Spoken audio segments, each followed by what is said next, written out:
Hello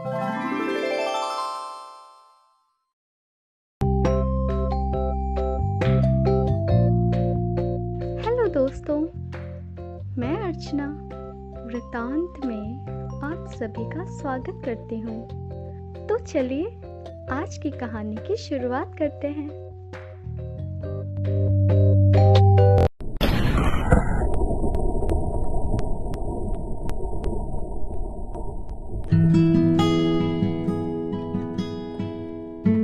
आज की कहानी का शीर्षक है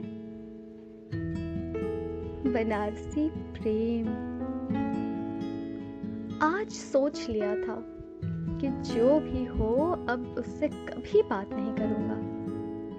आगे पीछे करते करते निकोलस की जगह लखानी चप्पल ने ले ली थी, लेकिन नैनो से आगे बात ही नहीं बढ़ रही थी। गुरु, हम बनारसी हैं और अगर हम यहाँ नहीं जीते तब हमारा कहीं कुछ नहीं हो सकता। 10 रुपया वोडाफोन में भरकर फोन मिलाए। आखिर दिल चीज ही खराब है। सुनो, आज तुम्हारा कोई बहाना नहीं चलेगा। अब हम दोनों को अलग हो जाना चाहिए। चूरन देने की प्रकाष्ठा पार कर गई हो तुम।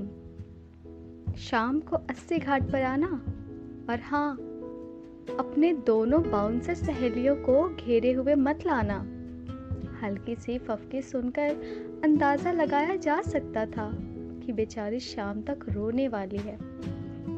पहली बार मेरी इंद्रियों पर संयम तब टूटा था जब वो गोलगप्पे की दुकान पर थी और मैं मोमो से पेट भर रहा था। शाम ढलते मोमो प्रेमी नायक नायिकाओं की टोली प्यार के अल्फाजों को रोक व्यंजन खाने में लग जाते थे और मेरे जैसे निहायती बैल किस्म लड़कों को नयन सुख भोगने का अवसर मिलता रहता था। भोले इतने भोले हैं कि सबकी सुनते हैं। यह मैं तब माना जब वो एक दौर के प्रेम के दर्शनीय रूप पर खड़ी थी। लोग आजकल उसे गोलगप्पे की दुकान कहने लगे हैं, पर मैं नहीं मानता। मेरे नज़र में वो एक ऐसी जगह है जहाँ 5 रुपए के गोलगप्पे में संध्या भिसारिका नायिकाओं को न जाने कितने खट्टे मीठे स्वाद का सुख प्राप्त हो जाता है। आज मोमो वाली नायिकाओं को 50 रुपए के मोमो के बाद भी यही कहते हुए सुनता हूँ, लेट्स ट्राई समथिंग न्यू। वो दूर खड़ी अपनी सहेलियों संग गोलगप्पे खा रही थी और मैं उसे देख रहा था क्योंकि उसे गोलगप्पे पसंद थे और मुझे खाती हुई वो। अचानक उसने मुझे देखा। मैं मुंह नीचे कर मोमो खाने लगा ताकि सब कुछ अनजान रहे। वापस देखा, तब तक मुझे ही देख रही थी, लेकिन इस बार मुस्कुराते हुए। अब क्या करूं समझ नहीं आ रहा था। जेब में 15 रुपए बचे हुए थे जो मैं भूकंप पीड़ितों को भी ना दूं। अब रोज का चक्कर हो गया। शाम के 6:30 पर हम दोनों लंका पर मिलते थे, दूर से। एक दिन वह आगे बढ़ी मेरे तरफ और आकर बैठ गई मेरे पास। मन में इमोशनवा फूट फूट कर कूदने लगा और हम रांझना के कुंदन बन गए। वो दौर था गुरु, जिंदगी मने बचपन हो गया था। दोनों बिना काम के खुश रहते थे, जैसे बचपन में समंदर और किनारे वाली जोड़ी थी हमारी। मेरे बिखरने पर संभालने का काम उसी का था, पर होने को कौन टाल सकता है। किसी ने कहा कि वो अब किसी और के साथ है। झटका लगा, क्योंकि ना वो कुछ दिनों से आ रही थी, ना ही फोन का जवाब मिलता था। घड़ी देखा तो पाया कि 6 बजने में अभी आधा घंटा बाकी था। अब चलना चाहिए। घाटों वाले रास्ते में डूबे प्रेम रस के वाहक चाय की चुस्कियों में प्यार ढूंढ रहे थे। घाट पर पहुंचकर उसे ढूंढने लगा। वो एक खाली बेंच पर बैठी थी। पीले रंग की कढ़ाई की हुई सूट और उसके ऊपर चूनट किया हुआ दुपट्टा। हाय, जैसे हर श्रृंगार के वृक्ष फूलों से भर गए हों।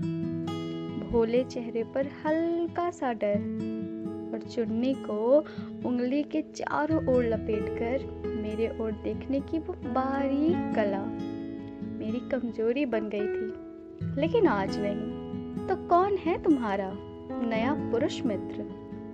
वो कुछ ना बोली। इस बार आवाज में दम भरते हुए मैंने फिर कहा, कौन था? कुछ बोलोगी? वो अपने मोबाइल फोन को मेरी तरफ कर दी।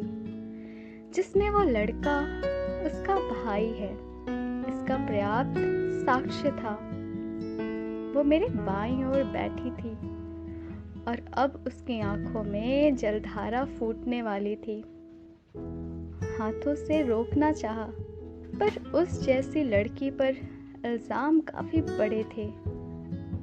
गलती मेरी ही थी, सो उठकर जाने लगा, पर बेंच से उठने पर हल्की सी रुकावट पीछे मुड़ने पर मजबूर कर दी। उंगलियां उसके हाथों द्वारा गिरफ्त में थे। शायद यही प्रेम था, जहां प्रतिकार नहीं होता। बेंच पर मौजूद हमारे बीच की दूरियों में उसने अपनी हथेली मेरी तरफ कर दी और धीरे धीरे उसके मेरी हथेली एक हो गई। मेरी तरफ सरक कर अपना चेहरा मेरे कंधे पर रखकर वो चुपचाप सामने देखने लगी। सामने गंगा मैया थी, नाव थी, रेती थी और हमारा प्रेम जो काशी के रुमानियत में मस्त था, जैसे अमर हो हमेशा हमेशा के लिए। आज भी उसी बेंच पर मैं उससे हर हफ्ते मिलता हूँ। बस फर्क है तो इतना कि अब वो वहाँ आकर मेरा इंतजार नहीं करती, बल्कि घर से मेरे साथ ही चलती है।